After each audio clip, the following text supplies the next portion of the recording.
आज Doubtnut app download करें। Doubtnut पर अपने सभी गणित, रसायन विज्ञान, भौतिक विज्ञान और जीव विज्ञान के डाउट्स का करो सफाया।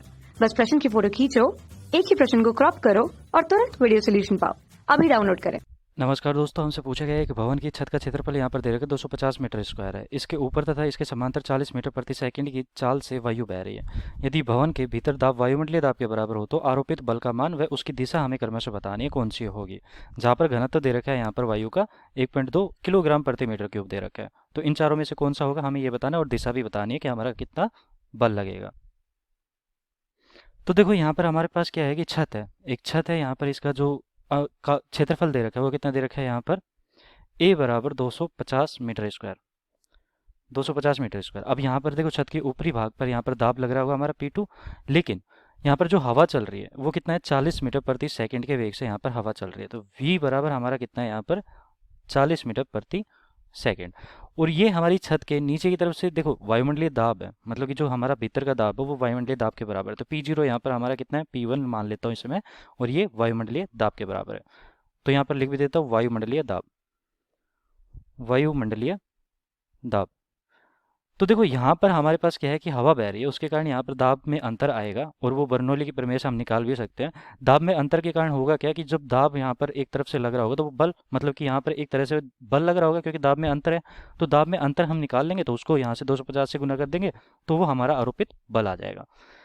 तो इसके लिए देखो हमारे पास क्या है कि बर्नौली की प्रमेय, बर्नौली की प्रमेय से, बर्नौली की प्रमेय से, तो यहाँ पर हमारी क्या कहती है बर्नौली की प्रमेय कि हमारा जो दाब वाला P1 प्लस का हाफ रो V1 स्क्वायर बराबर P2 plus half rho V2 square. और यहाँ पर रो जी एच भी होता है क्योंकि यहाँ पर हमारा जो धरातल है लगभग समान पर ही है। तो ऊपर वाला और नीचे वाला धरातल, मतलब कि छत का ऊपर और छत का निचली हिस्सा लगभग बराबर दूरी पर ही है, इतनी सी दूरी पर है क्योंकि छत की ज़्यादा मोटी तो होती नहीं है, तो मतलब कि यहाँ पर अंतर तो पड़ेगा नहीं उसका। तो केवल इतना ही लिख सकता हूँ, उसे मैं नगण्य मान सकता हूँ। तो ये हमारा यहाँ पर सूत्र का प्रयोग करने वाले हम। अब इस सूत्र में हम मान रख के देखते हैं कि P1 हमारा, मतलब कि P1 नीचे वाला हिस्सा है, नीचे वाला हिस्सा हमारा 1 है और ऊपर वाला हिस्सा हमारा 2 माना है हमने, ठीक है। तो नीचे वाला हिस्सा 1 है तो P1 बराबर हमारा P0 के बराबर है, तो P1 को P1 ही रख देता हूँ मैं, बटा 1/2 रो V1। यहाँ पर देखो वेग क्या हुई है, यहाँ पर तो हवा चली नहीं रही है, तो रो हमारी जो मतलब वायु है स्थिर है, 0 के स्क्वायर। P2 प्लस का हाफ रो, रो यहाँ पर घनत्व है वायु का, ठीक है। और यहाँ पर V2 हमारा कितना है, देखो दे रखा है हमें परसेंट में, 40 मीटर प्रति सेकंड के वेग से चल रही है। तो ये हो गया।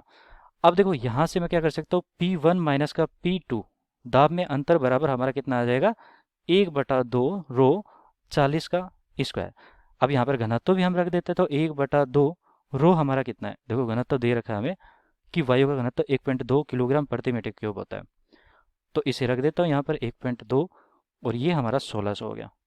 तो 1600 को 2 से काटेंगे, यहाँ पर कितनी बार गया 8 बार, 8 800 बार, और 800 को 12 से गुना करेंगे तो 12 8 96, 960 हो जाएगा।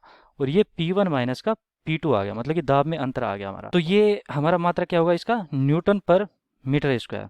दाब का मात्रक यही होता है। तो दाबांतर तो निकाल लिया है, और दाबांतर मतलब कि P1 माइनस का P2, तो P1 मतलब कि हमारा ज़्यादा होगा क्योंकि यहाँ पर जो मान आ रहा है हमारा धनात्मक आ रहा है, तो P1 हमारा ज़्यादा होगा P2 से। तो P1 यहाँ पर ज़्यादा है, मतलब कि हमारा यहाँ से जो वायुमंडलीय दाब लग रहा है और ऊपर से जो दाब लग रहा है, तो P1 नीचे से जो दाब लग रहा है वो ज़्यादा है, और ऊपर का दाब यहाँ पर वायु के वेग के कारण कम हो गया है। तो इस कारण मैं कह सकता हूँ कि हमारा जो दाब लग रहा होगा, जो बल लग रहा होगा, वो किस तरफ लग रहा होगा, ऊपर की तरफ लग रहा होगा। तो परिणामी बल हमारा ऊपर की तरफ होगा, ऊपर की तरफ हमारा क्या होगा, परिणामी बल। ये यहाँ पर कर देता हूँ परिणामी बल। तो ये परिणामी बल पूरे उस पर लग रहा है, ठीक है, परिणामी बल, परिणामी बल। तो यहाँ पर F मान के चलता हूँ, तो F बराबर हमारा क्या हो जाएगा, यहाँ पर जो दाब में अंतर आया P1 माइनस का P2 इंटू ये क्षेत्रफल वाला। तो यहाँ पर बस डायरेक्ट हम परिणामी बल निकाल देते हैं। F बराबर हमारा क्या आ जाएगा, P1 माइनस का P2 गुना यहाँ पर हमारा क्षेत्रफल A। तो P1 माइनस का P2 960 निकाल लिया, और क्षेत्रफल हमारा 250 दे रखा है।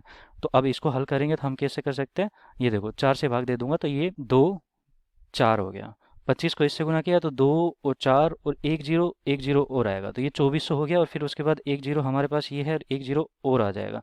तो इसको आगे हल करेंगे तो 2.4 गुना ये 10 की घात 5 भी लिख सकता हूँ, और ये हमारा बल है तो न्यूटन में आ जाएगा। ठीक है, ये हमारा अंतिम उत्तर हो जाएगा, जो कि हमसे पूछा गया था कि ये परिणामी बल क्या होगा। ये होगा कितना, 2.4 गुना 10 की घात 5 न्यूटन, और इसकी दिशा किस तरफ होगी, नीचे से ऊपर की ओर। तो हमारा क्वेश्चन कौन सा हो गया यहाँ पर, उत्तर ऑप्शन कौन सा हो गया, 2.4 गुना 10 की घात 5 न्यूटन और ऊपर की ओर, यही हो जाएगा। बी ऑप्शन हमारा सही हो गया। ये देखो, ये 4.8 है, ये 2.5 नीचे की तरफ है, तो ये भी गलत हो गया, और ये हमारा नीचे की तरफ है, ये भी गलत हो गया। तो ये बी ऑप्शन हमारा सही होगा। धन्यवाद। कक्षा 6 से 12वीं से लेकर नीट, IIT, JEE वो एडवांस के लेवल तक 1 करोड़ से ज्यादा छात्रों का भरोसा। आज ही डाउनलोड करें डाउटनेट ऐप या व्हाट्सएप करें अपने सारे डाउट्स 8400 400 400 पर।